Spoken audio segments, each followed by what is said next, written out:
Halo Ngominers, apa kabar? Kembali kita berjumpa di Ngomin. Kita bahas preview pertandingan Inter lawan Genoa. Hampir aku bilang Inter lawan Bolonya.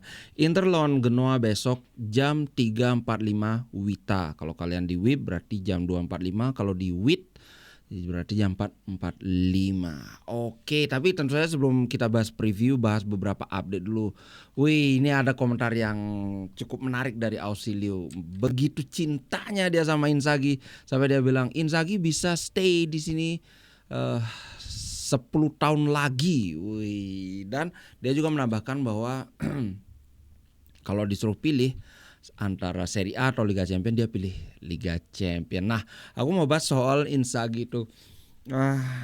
Sebenarnya kalau kawan-kawan ingin gimana lengkapnya interviewnya, aku nggak bisa kasih sekarang ya, karena aku rencana agak pendek aja. Intinya dia bilang bahwa Inzaghi ini adalah pelatih terbaik yang bisa dimiliki Inter Milan di saat ini, bukan pelatih terbaik sepanjang masa. Maksudnya di saat ini memang dia yang terbaik untuk Inter Milan karena pendekatan dia yang cocok dengan pemain, filosofi dia yang cocok dengan komposisi pemain yang ada dan lain-lain. Dan tentu saja dari segi ekonomi, dari segi bisnis juga gaya permainan yang ditampilkan Inzaghi itu ya gimana ya, enak dilihat sehingga orang lebih tertarik untuk datang ke stadion menonton pertandingan Inter.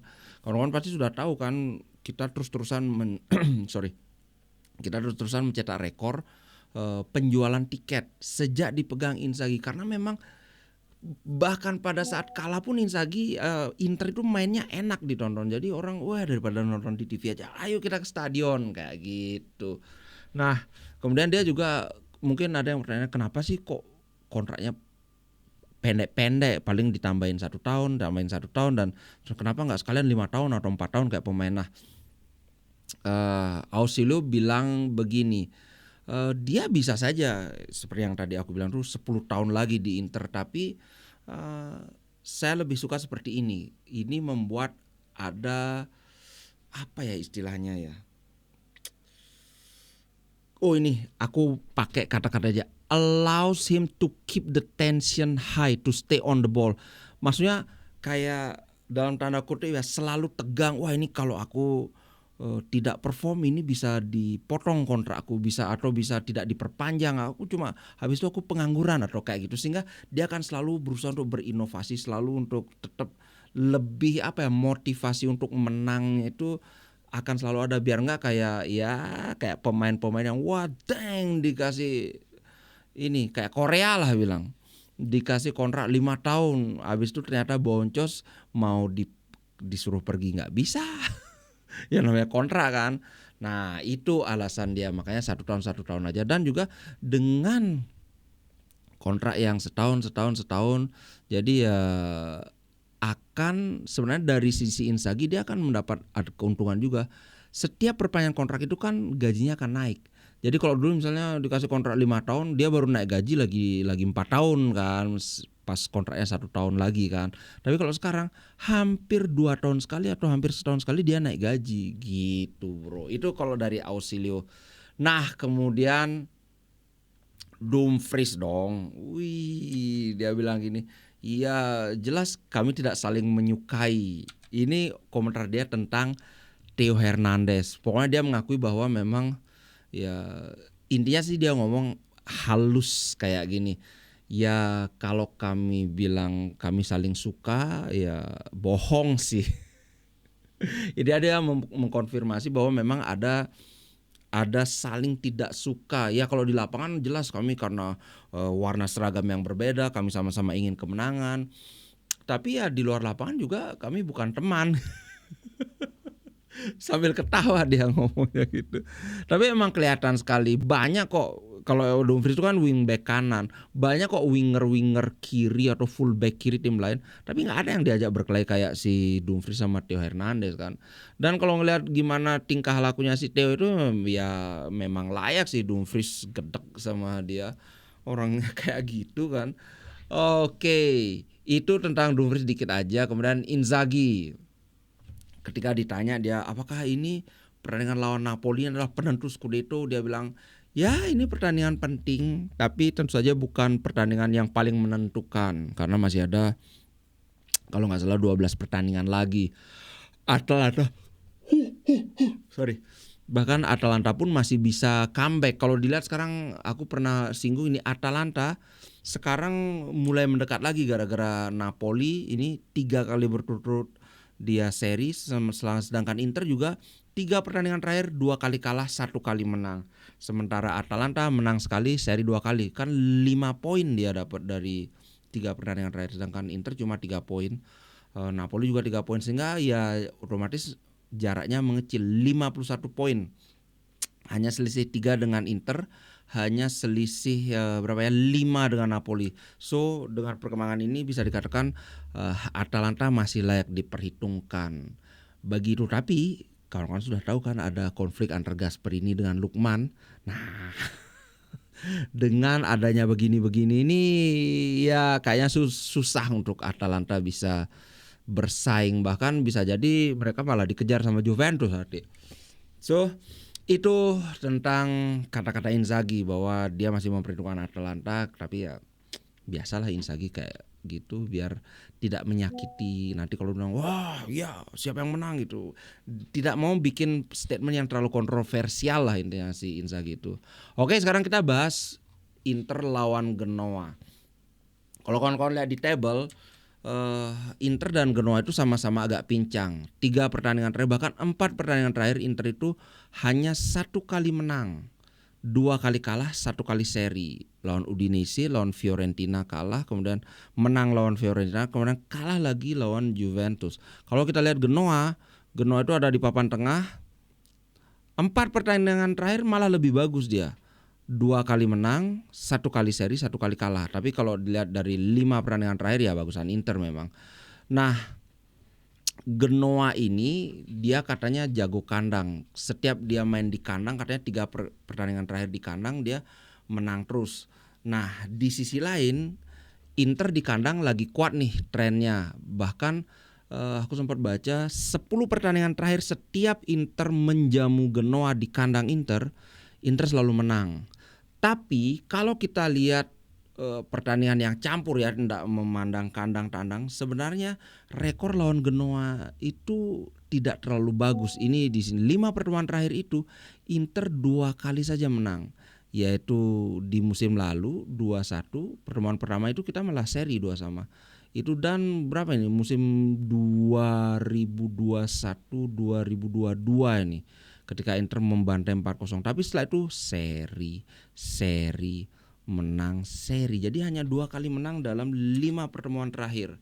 Cuman ya itu tadi yang aku bilang bahwa setiap main di kandang, oh ya ini aku liatin, setiap Inter gagal meraih kemenangan lawan Genoa itu selalu saat main tidak di kandang Inter atau di kandang Genoa lah ini. Ini kan di kandang Genoa, ini juga di kandang Genoa. Nah, kebetulan sekarang Inter mainnya di kandang sendiri, jadi ya harapan untuk menang itu jelas lebih besar, lebih terbuka lah gitu, bro. Kalau seperti yang aku bilang tadi, rekor pertandingan sama-sama jelek ini. 5 pertandingan terakhir sama-sama menang 2 kali saja. Genoa juga menang 2 kali. Sama-sama kalah 2 kali. Genoa kalah 2 kali, ini lupa aku liatin. Dan sama-sama seri sekali. So menang 2 kali, kalah 2 kali, seri sekali. Kalau dari rekor pertandingan tentu saja kelihatan sama-sama lagi pincang. Cuman sepincang-pincangnya Inter ya masa kalah lawan Genoa gitu loh. Betapa malunya nanti kalau Inter sampai gagal menang, jangankan kalah, kalau sampai gagal menang lawan Genoa, itu tim-tim yang kemarin itu gagal lolos ke 16 besar Liga Champions itu pasti langsung pada keluar, pasti langsung pada ribut. Buktikan omonganku nanti. Tapi kalau Inter menang paling ya adem suasana. Jadi demi kedamaian bersama itu sebaiknya Inter menang. Nah, lawan Genoa sudah bisa dipastikan Sommer, kan udah tahu ya, Sommer itu sudah selesai operasi. Kemarin aku bilang bahwa Sommer itu paling sedikit itu 3 minggu absen. Nah, setelah ini ada update-nya lagi, sekitar 1 bulan dia absen. So, Josep Martinez, tolong tunjukkan bahwa Inter tidak salah membelimu. Karena dulu dia sempat main di Coppa Italia. Di Coppa Italia lumayan bagus kan.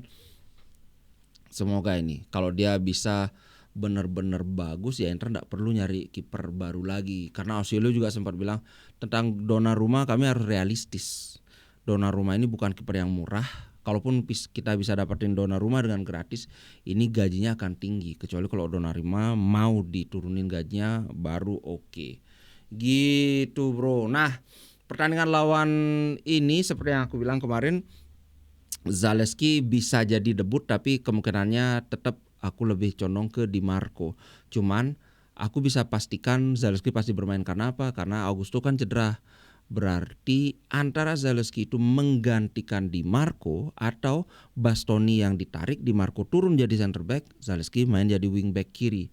Gitu sih bro. Kalau Dumfries mestinya oke. Kemudian Thuram juga pasti absen karena masih ada cedera ankle. Belum ada berita bahwa dia sembuh, tapi siapa tahu nanti ada perkembangan lagi. Nah, yang bermain nanti kemungkinan antara Korea, Arnautovic atau Taremi. Tapi kalau ngelihat dari performa kemarin, kayaknya condong ke arah Korea sih. Kita lihat aja nanti. Lautaro dan Korea sih perkiraanku. Lautaro ini sudah berapa ya, 2 pertandingan ya nggak ngegol ya. Ini sudah saatnya Lautaro ngegol lagi ini. Lawan Juventus sebenarnya dia punya kesempatan besar untuk mencetak gol, tapi dengan finishing yang apa ya? Yang ala kadarnya. Sebel banget sih. Tapi ya gitulah, Lautaro, aku harap Lautaro bisa mencetak gol. Yang harus diwaspadai adalah Patrick Vieira. Vieira ini pelatih Genoa. Dia bukan pelatih kaleng-kaleng walaupun belum punya reputasi yang mentereng, tapi aku yakin dia bisa membawa Genoa bertengger di papan tengah. Itu merupakan salah satu prestasi yang cukup bisa dibanggakan lah. Ini kan baru musim pertama Vieira di Genoa kan.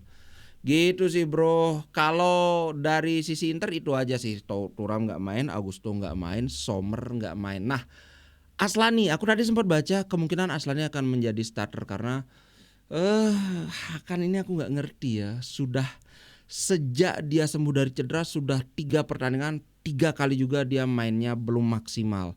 Bahkan 3 kali Inter kebobolan itu berawal dari antara dia yang melakukan kesalahan atau dia yang kalah duel. Yang terakhir ini kan dia kalah duel dengan si Kolomuani itu kan. Oke, kita lihat aja apakah nanti Zielinski yang jadi regista, tapi kayaknya enggak sih. Mungkin Aslani karena kayaknya Genoa bukan tim yang sangat agresif melakukan pressing di garis depan. Jadi ya kalau Aslani diberikan space, menurutku Aslani adalah pemain yang cocok, bisa dia berbicara gitu. Kalau di pressing kayak main lawan Juventus dikasih pressing kayak gitu, waduh lebih kacau lagi daripada Hakan. Oke, itu dulu untuk preview pertandingannya. Sampai jumpa di besok pagi kita live reaction. Oke, ciao guys, sampai jumpa. Terima kasih.